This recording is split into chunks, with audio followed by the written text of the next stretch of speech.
இந்த ஆட்டோ ஸ்டாண்ட்ல தானே காட்டின்னு இருப்பாங்க. இங்கேயா? அந்த இருக்காரா, வாடா வாடா வாடா. என்னடா மாற்றுத்திறனாளி மாதிரி இருக்காரு, எப்படி ஆட்டோ ஓட்டுவாரு? செம்மையா ஓட்டுவார், வாடா காமிக்கிற. எப்படியா இருக்க? நல்லா இருக்கேன்னு. எப்படின்னு இருக்க? நல்லா இருக்கேன் அண்ணே. பாத்து ரொம்ப வருஷம் ஆச்சுலண்ணே. ஆமாயா அண்ணே, பாட்டுனா பாடுறியாண்ணே? டேய், காணா பாட்டு செம்மையா பாடுவாரு, பிச்சிருவாரு. கேக்குறியா அண்ணே? உன் பாட்டு கேட்டு ரொம்ப நாள் ஆச்சுண்ணே. ஒரே ஒரு பாட்டு தம்பிக்காண்டினே. என்னடா கேக்குற? பாட்டு தானே, பாடிட்டா போச்சு. அண்ணே, ஃப்ரெண்டுக்காக பாடுனே.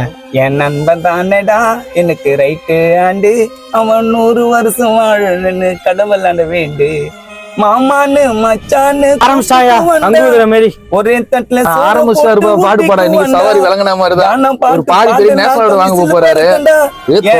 மேல கைய வச்சா டூல் சூப்பர் இருக்குண்டா. அண்ணே கவனிச்சே அண்ணே. அதை விட்றா, அவனுக்கு என்ன பண்ண சொல்ற, எனக்கு பிடிச்ச விஷயம் நான் செய்யாம இருக்க முடியுமா?